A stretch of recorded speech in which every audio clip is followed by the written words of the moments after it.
Hello, my friends, hello, and welcome once again to Stately Vaughan Manor, where Roger and I have returned because it's Wednesday. That means it's Epic Comic Book Wednesday. Every Wednesday, we'll talk about a certain comic book, graphic novel, or comic book subject. Steve Donoghue over on his channel will talk about the same comic book, graphic novel, or comic book subject. It is our world's finest team up that we do once a week. And it's actually been a few weeks since I've done this, Roger. I've been out of town and indisposed, and I just haven't been around for everybody's favorite thing, which is for me to talk about comic books. Yes, it's everybody loves it when I talk comics. So here I am to talk about the Fantastic Four. So the Fantastic Four is my favorite Marvel comic book. It's always been my favorite Marvel comic book. One of the first comic books I ever had and read was a little mass market paperback that reprinted on tiny little pages the first 6 issues of the Fantastic Four by Jack Kirby and Stan Lee. I read that thing over and over again, and I just loved that book, and I love the Fantastic Four, and I have ever since then when I was a wee little kid. And right now, as part of the Marvel project I've got going on, I am currently reading, I'm in the process of reading every single issue of the Fantastic Four from the first run of the Fantastic Four. That ran from 1961 all the way up to 1996. 96. Sometimes I forget, but it was 96 because that's when the whole Heroes Reborn nonsense happened over at Marvel. So they canceled the Fantastic Four, even though, frankly, it was pretty good at that time, if I'm remembering right. But they canceled the Fantastic Four and immediately came out with a new #1 issue as part of the Heroes Reborn initiative. But that whole first run of the Fantastic Four I'm reading, and this is the point that I'm up to, or at least I'm just past this point, just past 1969. 1969, the end of the 60s, and close to the end of Stan Lee and Jack Kirby's run on the Fantastic Four. They had a magnificent run on the Fantastic Four. Just some of the greatest comic books ever created. Stan Lee and Jack Kirby produced 102, if I'm remembering correctly, 102 Fantastic Four comic books together. And then Jack Kirby left because he had had enough of Marvel and moved on to DC.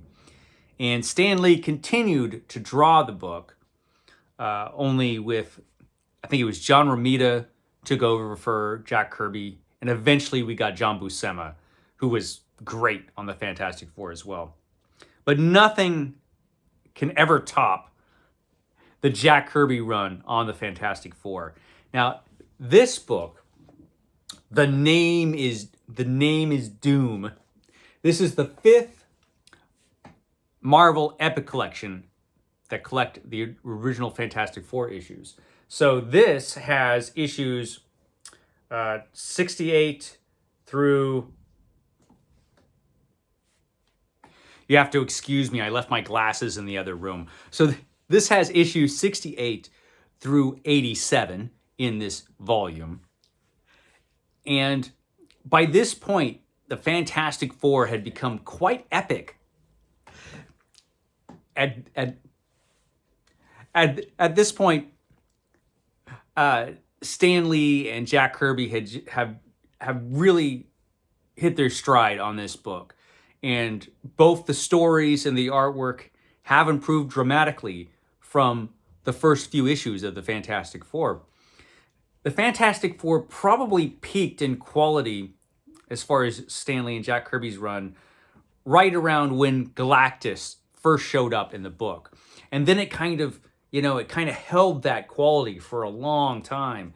And then towards the end of the run, it started to and then the last issue that Jack Kirby did, it just kind of went down as far as quality was concerned, just because Jack Kirby stopped caring by the end of their run. But at this point, the book was still really, really good. Although you start to see a couple things in a couple of these issues, the early issues, that show that they weren't really running out of gas at all, but they were starting to recycle an idea or two. When we start this series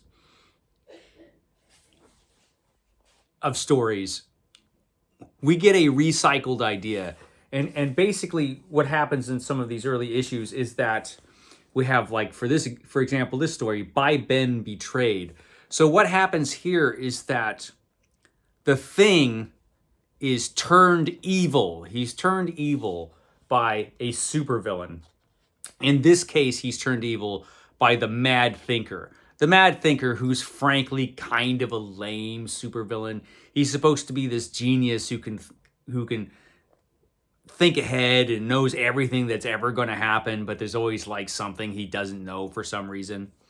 And he's kind of lame, but he's really good at making androids. He is good at that. And in this case, he's really good at turning Ben Grimm evil. So he manages to make a machine that he sabotages a machine that Reed Richards is creating to help turn Ben Grimm back, well, to turn the Thing back into Ben Grimm. And he uses it to make the Thing evil. The thing is that this has happened twice already, where a supervillain has turned the Thing evil, and the rest of the Fantastic Four have to fight the Thing until he becomes his wonderful self again. This is an old idea, and it's starting to become recycled by this point in the stories. And this reminds me of Thor. I recently finished reading every issue of Thor from the first run of Thor. And in Thor, you saw a lot of that kind of thing, where we have recycled ideas.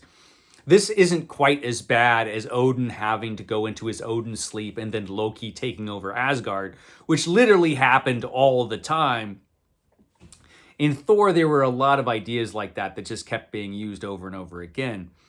Fantastic Four actually doesn't suffer from that much, but we do get it here in the very beginning of this book. So we have that happening, but there's a bunch of other stuff happening in the book, which is actually pretty great.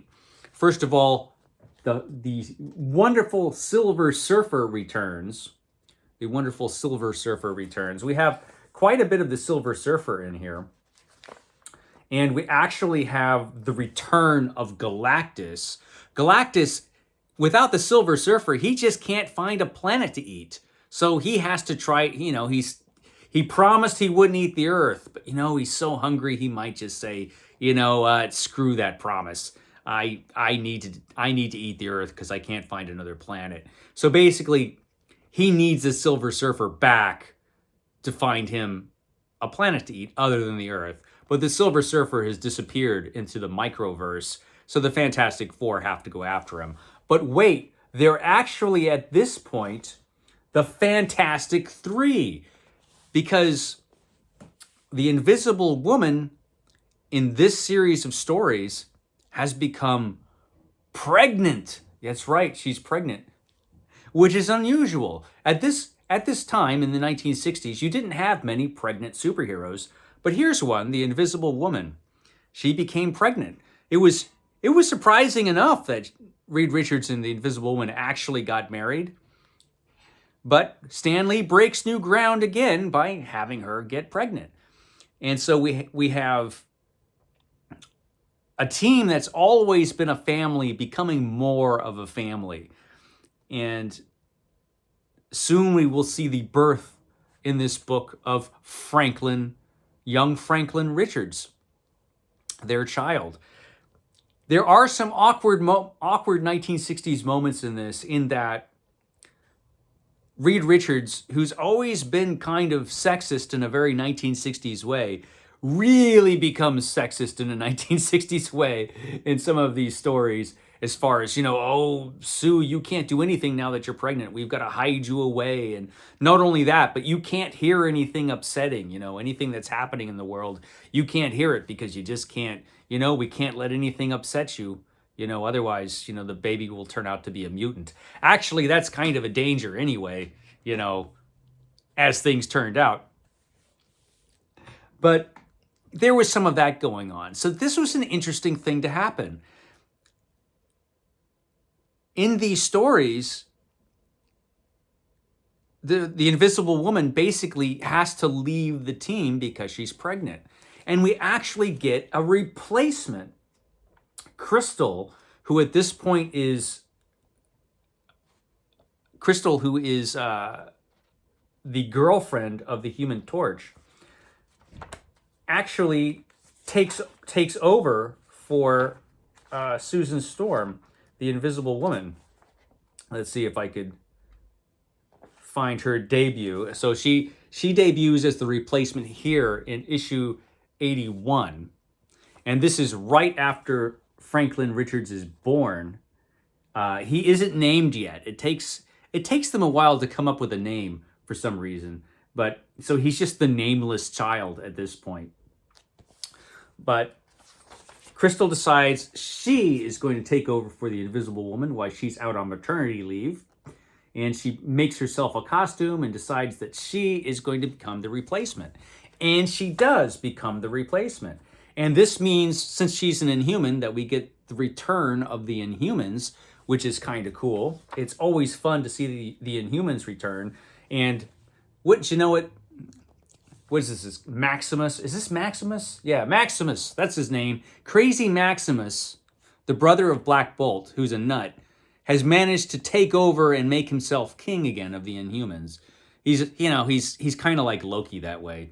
He always finds some shifty way to get himself in control. So that's happened. So the Fantastic Four have to do something about this crazy guy. And they do. And at this point, Crystal officially joins the team. So she is on the Fantastic Four. Now, the best thing to happen in this book happens at the end. And it is this very story. The name is Doom, because Dr. Doom shows up, the greatest supervillain of all in the Marvel Universe. And so the Fantastic Four are test driving this crazy machine. And they end up running into Nick Fury of S.H.I.E.L.D., who gets them to undergo a mission for S.H.I.E.L.D., which is to find out if there is a huge, horrible robot army being built by Dr. Doom in his kingdom of Latveria. Of course, a huge, terrible robot army is being created by Dr. Doom in Latveria. You pretty much can count on that happening. And here we have Dr. Doom being terrible to one of the people that live in his kingdom. The interesting thing about these issues, these issues at the end of this book. So we've got a 4-issue series of stories. It's a 4-part story. And it actually all takes place in Latveria. So we get a chance for the first time in these issues to see Dr. Doom's country and just how horrible he is and what a terrible dictator he is and how he doesn't give a rat's ass about his people, really. He's willing to sacrifice any number of people just to test his robot's power. At one point, he creates this robot arm and he's like, how am I going to test these guys? Oh, I'll have them destroy a village. One of our villages here in Latveria. Let's just see how well they could slaughter all of my people. So that is his plan for this issue, Victims. Meanwhile, the Fantastic Four have snuck into Latveria, but they do it in the dumbest way possible. They basically just drive in and are captured by Dr. Doom. I mean, what's the worst that can happen? Well, they can have all their powers taken away by hypnosis. That's what can happen. And so temporarily they are rendered powerless while Doctor Doom is creating a robot army to destroy this village where they happen to be. So, it could all go to hell. But, and this was a nice thing to happen, towards the end of the story, the Fantastic Four are saved. Who are they saved by? The Invisible Woman. The Invisible Woman shows up and uses her force field to save the Fantastic Four from destruction. It was pretty cool. And I probably can't find that part because, I'm looking for it. So I won't find it. But take my word for it. The Invisible Woman shows up and saves everybody. There she is. There she is showing up at the end. And so by the next issue, we actually have the Fantastic Five. The numbering in the team is actually kind of funny in the Fantastic Four at this point. For a while, they're the Fantastic Three because, Sue Storm's off the team and Crystal hasn't joined yet. Then Crystal joins and they're four again. But then the Invisible Woman comes back after her maternity leave is done. And there's five of them. And it kind of goes back and forth like that for a while. But that last story in this issue with Doctor Doom is just fantastic. One of the best Doctor Doom stories up to this point. Because like I said, it was really cool to see Doctor Doom be basically terrible in his own country. And here's Doctor Doom dressed up all fancy pants. You can't see his face, but because it's too scarred and horrible. But at this point, he's like, you know what? Who cares if the world sees how terrible I look? They're just going to have to learn to like it. Because I'm going to conquer the world. He doesn't conquer the world. Sue Storm defeats him. But the artwork in this is just great. It's some of Jack Kirby's most dynamic, exciting work in this particular story. Actually, all throughout this epic collection, the artwork's pretty great. However,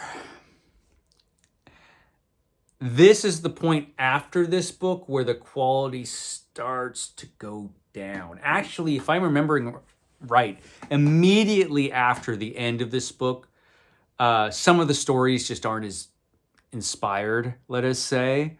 And eventually, right around, actually, if I'm remembering right, issue 100, the artwork starts to kind of go downhill because by this point, Jack Kirby is just starting not to care. And in Jack Kirby's last couple issues, you can really tell that he stopped caring and then immediately left for DC Comics. And he was replaced by initially John Romita. So this run, as fantastic as it was, didn't have the best ending, but it was pretty great for right around 100 issues, which is a pretty excellent achievement in comic books. It's really impressive. And so this book is great. This is The Name is Doom, Fantastic Four Epic Collection Volume 5. Kind of hard to find now because it's out of print. These issues are all available digitally, though, so you can read them. And these issues have been reprinted in an omnibus, although I can't remember if it was omnibus volume 3 or 4. I think probably 4 of the Fantastic Four, but I'm just guessing. Anyway, this book was great. I'll shut up now. I will catch you next time.